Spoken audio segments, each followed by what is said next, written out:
holes in them. My feet were soaked and the boots were soaked too. So I'm like, there's no way I'm going to go hike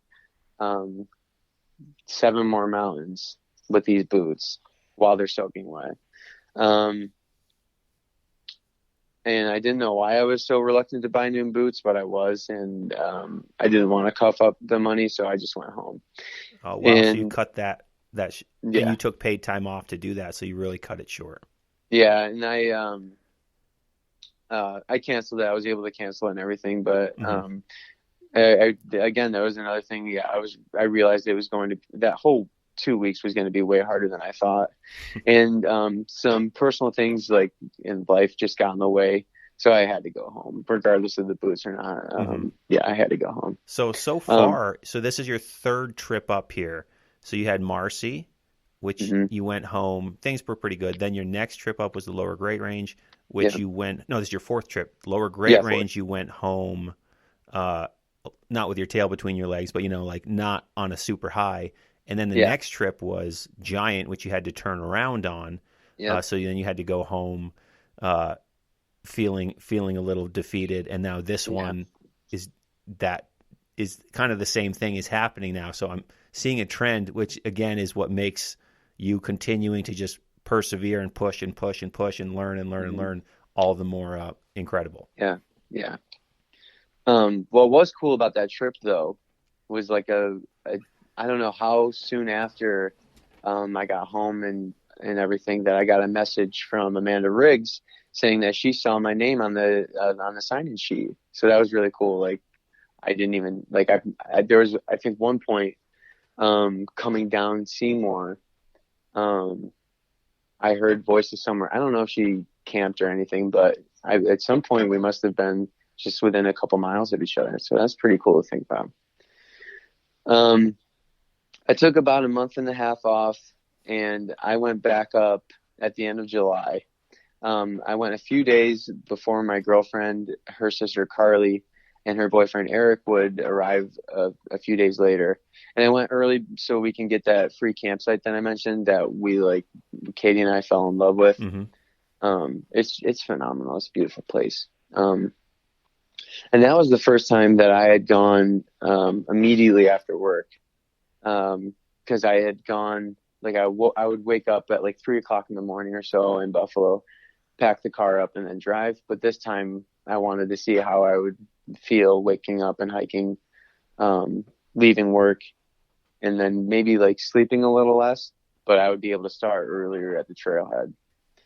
Um, so I probably left work. I think I actually got out of work early that day. I got out around 5, and then I had to run home quick, and I left Buffalo around 6:30, and arrived at the park around 1 o'clock in the morning. I set up camp, made a fire, and then I went to bed around 2 or 2:30, and then I got up and got to the lodge around 7 a.m. on July 25th to hike the McIntyre Range.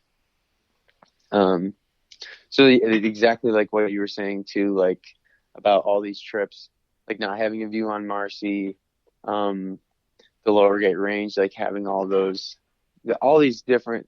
other trips before with all these like kind of some lows and then like life getting in the way with all these lows and everything, really punching me in the face and like um, just all that to come to do the McIntyre Range, like really started to turn my journey around for me because that was a beautiful day. Cool, cool. It was, yeah, it was a beautiful weekend too. I had no idea about it. That was the Ironman weekend, and it was hectic, like it was crazy, but it was really cool to see that. And like if any other people that are aspiring and like new listeners for this, like if I could recommend doing the McIntyre Range, I would maybe save it for a beautiful day and maybe later on in your journey because like I loved it. I remember doing. I'm like, man, I wish I saved this for like maybe do peaks that didn't have the best views first before I Hmm. did this one. Yeah, it's definitely Um, a good sunny day hike, yeah, 100%. yeah. Or I mean, of course, do it whenever you want to. Um, it's yeah, arguably one of my favorite hikes. So Um, that's good then. So you got a win on that hike then this yeah, time. So this is your oh, fifth time up here then? Your fifth yep, trip up out of 12? yeah, Okay. fifth one. Yep. And was that all you had planned, or did you have other mountains too? Um, yeah, well, it was really cool though. Like I still met a bunch of people along the way for this one too. Like, Okay, cool. um, well, first I'll say like I did Wright first, and Wright kicked my butt. And I remember like getting to the top of Wright, I was crazy winded, and I'm like looking up at Algonquin, and I'm just like it was really daunting to me. And like, do I go back or do I give it a shot? Like, let's give myself like a half hour on top of Wright, relax a bit, and give it a go. Algonquin does look very daunting when you're standing on top of right, Yeah, big time. holy cow. Um, and I don't know.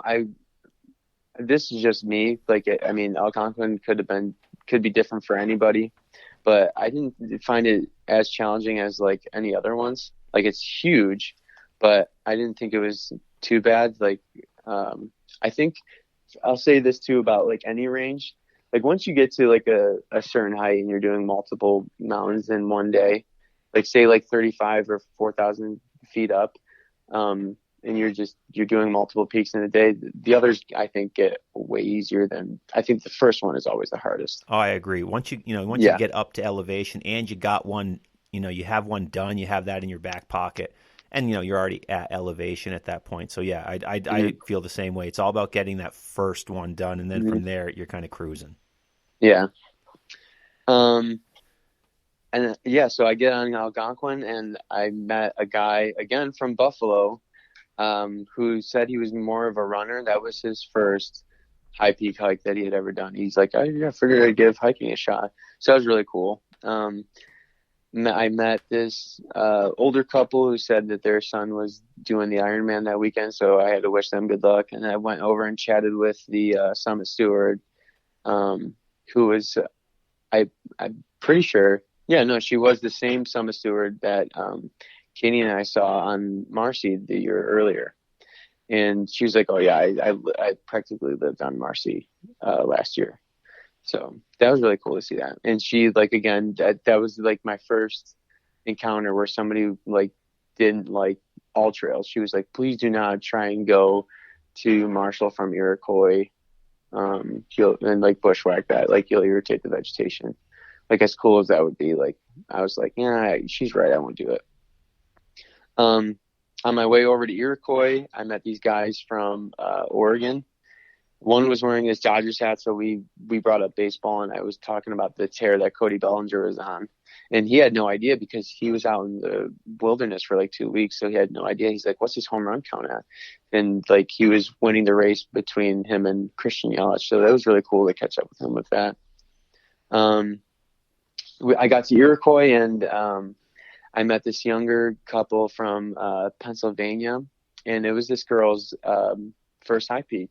And for her celebration, she did a handstand. And I thought that was like how that one group did like a shot of whiskey and stuff. Like learning that was her first high peak, she does this handstand. Like I'm like, that'd be really cool if like she like did like a thing where she does handstands and posts a picture of doing a handstand on every high peak. That'd be cool. Definitely. Yeah. And they came up like I had never done it, but like I've heard about it. For her very first high peak experience, she came up the Algonquin Trail, and that's like, Oof. yeah, like That's welcome to hiking the Adirondacks. yeah. That's a tough trail. I've never even done that, but like I've heard about it and like the grade, and it's just like, holy cow, good for Super you. steep. Yeah. Yeah, If you made it up that successfully and didn't want to die and wanted to do more, then you'll be just fine. yeah. Um, but I didn't want to go back down that way for whatever reason. So I went back up Algonquin, and I remember stopping and turning around, and I see this cliff. I don't know what it's called, but I thought it was really cool. I was like, huh. So I took a picture of it, and then I turned back around and I started going further up towards Algonquin, and this little boy and his dad are like sprinting down the mountain to get to Iroquois.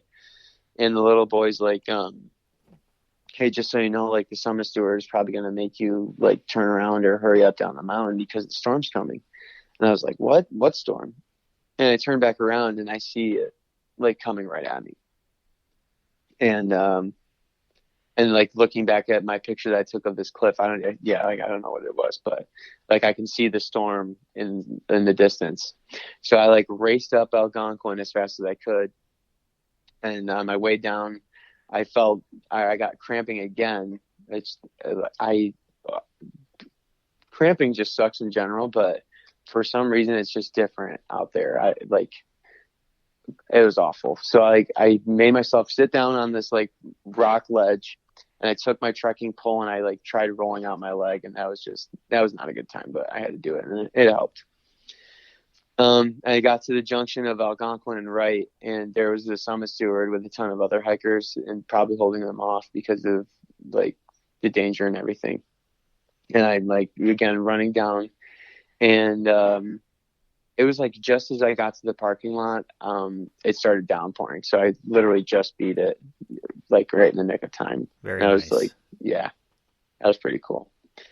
And I'm again, like, had I gone like how I did, like if I didn't leave work earlier, like 2 hours earlier, like I did, and like left or work at a regular time, and maybe like gone early in the morning and like gotten to the trailhead at like 9:30, I could have gotten there later and maybe shoot, like if the timing was off, like I probably would have been held up and not been able to hike the McIntyre range that day. Sure.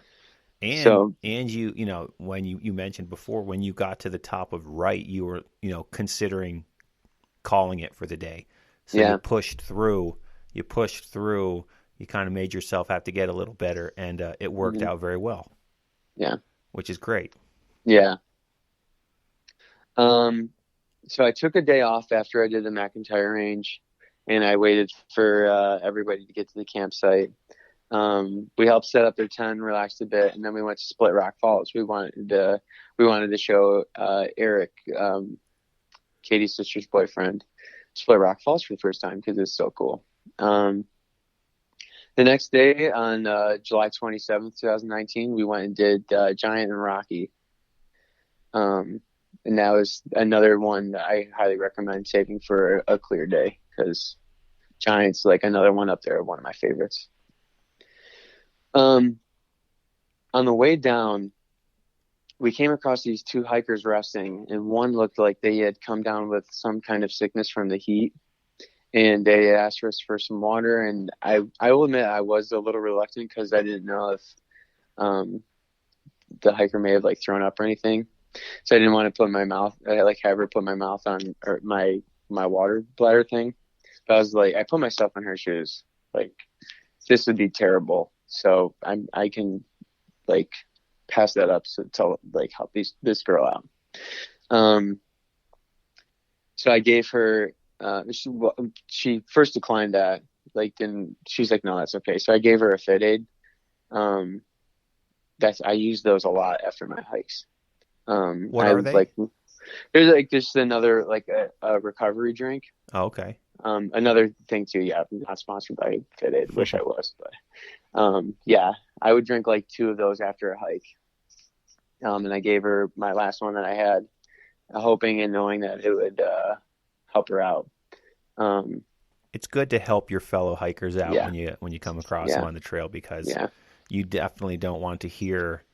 I mean, it's good to help people out in general. We are humans, a civilized society. But at the same time, you also just don't want to hear something bad end up happening to someone that you crossed paths with, and know that you could have helped them, but you just didn't. Good move on your part. Yeah. And like you saying that, like, makes me want to bring up like how you do get your jerks and like your bad eggs out there. But there's something about like the hiking community where like everybody just comes together to help each other out. It's you all have the common goal, and it's like at the end of the day, we're all just out here walking in the woods. I mean, let's call it what it is. That's what you're doing. So let's be good to one another. Yeah. And like the hiking community, like I've met some of the nicest people in the world, and they would help you out any way they could. So the camaraderie of hikers and everything, looking out for each other on the trail, I think is unmatched and unparalleled. They're like some phenomenal people. Agreed. But like you said, like if you see people like out on the trail, like stop and like think and put yourself in their shoes.